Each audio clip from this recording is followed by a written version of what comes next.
Welcome to வசந்தம் சமையல். இன்றைக்கி நம்ம சுவையான தக்காளி சாதம் புலாவ் ஸ்டைலில் எப்படி செய்கிறதுன்னு பார்க்கலாம். அதுக்கு முன்னாடி நம்ம சேனலை சப்ஸ்கிரைப் பண்ணாதவங்க சப்ஸ்கிரைப் பண்ணிக்கோங்க. இந்த பெல் ஐக்கானையும் ப்ரெஸ் பண்ணிக்கோங்க. நான் போடுற ஒவ்வொரு வீடியோவும் உங்களுக்கு நோட்டிஃபிகேஷனில் வந்துடும். வாங்க இப்போ தக்காளி சாதம் செய்கிறதுக்கு என்னென்ன தேவைன்னு பார்க்கலாம்.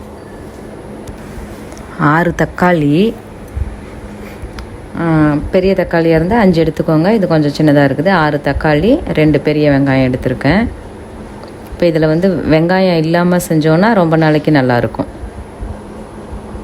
கொத்தமல்லி, கருவேப்பிலை, புதினா எவ்வளோ போட்டிங்கனாலும் நல்லாயிருக்கும்.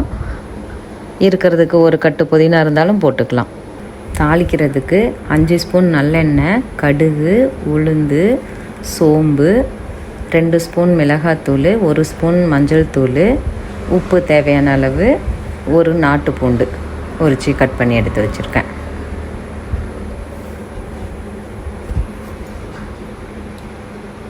இப்போ ஒரு வானல் வச்சுட்டு அதில் 5 ஸ்பூன் நல்லெண்ணெயை விட்டுக்கோங்க. நல்லெண்ணெய் தான் வாசமாக இருக்கும். நான் ஃபஸ்ட்டு உங்களுக்கு இன்க்ரீடியன்ஸில் சொல்லலை. இந்த பட்டை, கிராம்பு, ஏலக்காய், இந்த அன்னாசி மொக்கு, பிரியாணி இலை எல்லாத்தையும் சேர்த்து எண்ணெயில் ஃப்ரை பண்ணிக்கோங்க. 1 ஸ்பூன் சோம்பு போட்டு ஃப்ரை பண்ணிக்கலாம். கடுகு, உளுந்து எல்லாத்தையும் சேர்த்து நல்லா ஃப்ரை பண்ணிக்கோங்க. இப்போ நாட்டு பூண்டு உரித்து வச்சுருக்கிறத எடுத்து சேர்த்துக்கலாம்.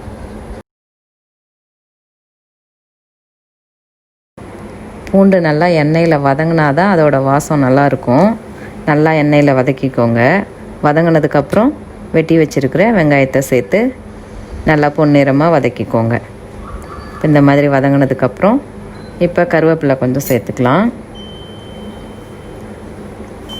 சேர்த்து எல்லாத்தையும் ஒன்றா வதக்கிட்டு தக்காளியை சேர்த்துக்கோங்க.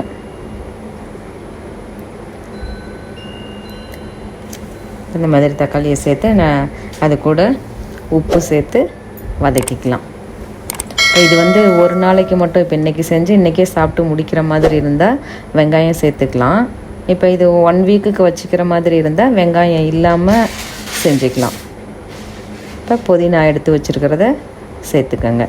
புதினா 1 கட்டு புதினா நிறையா, இன்னும் இதை விட இது மாதிரி இன்னொரு டபுள் பங்கு போட்டாலும் நல்லாயிருக்கும்.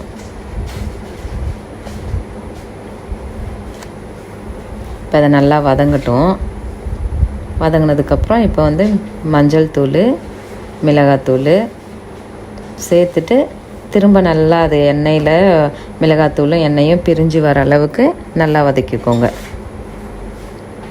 இப்போ இதுவே ஸ்டோர் பண்ணி வைக்கணும் அப்படின்னா இன்னும் நல்லெண்ணெய் இன்னும் கொஞ்சம் நிறையா போட்டுக்கோங்க. இந்த மாதிரி செஞ்சு இப்போ ஹாஸ்டலில் பசங்க இருக்குது, படிக்குது, அவங்களுக்கெலாம் கொடுத்து அனுப்பணுன்னாலும் இந்த மாதிரி செஞ்சு ஒரு பாட்டிலில் போட்டு கொடுத்துட்டிங்கன்னா வெளியில் வச்சுருந்தாலுமே நிறையா எண்ணெய் ஊற்றி நல்லா வதக்கி கொடுத்தீங்கன்னா அது ஒரு 1 மந்த்துக்கு நல்லாயிருக்கும். அதுக்கு வெங்காயம் போடக்கூடாது. இப்போ முடிஞ்சிருச்சு, வதக்கியாச்சு. கொத்தமல்லியை சேர்த்துக்கலாம்.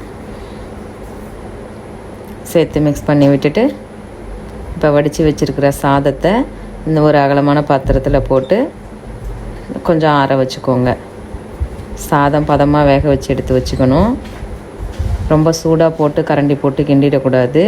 கொஞ்சம் ஆறுனதுக்கப்புறம் நம்ம செஞ்சு வச்சுருக்கிற தக்காளி தொக்கு எடுத்து இதில் மிக்ஸ் பண்ணிக்கிட்டோம்னா சூப்பரான சுவையான தக்காளி சாதம் ரெடி ஆகிடும். இப்போ இதுவே வேறு மெத்தடில் செய்வாங்க. குக்கர் யூஸ் பண்ணி செய்கிறதெல்லாம் விட இந்த மாதிரி செய்யும்போது ரொம்ப டேஸ்ட்டாக இருக்கும்.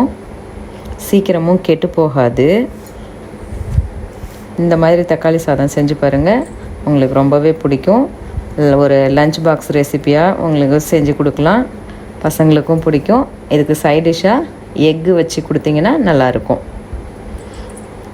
நீங்களும் செஞ்சு பாருங்கள். எப்படி இருக்குதுன்னு கமெண்ட் பண்ணுங்கள், லைக் பண்ணுங்கள், ஷேர் பண்ணுங்கள். தவறாமல் சப்ஸ்கிரைப் பண்ணுங்கள். தேங்க்ஸ் ஃபார் வாட்சிங்.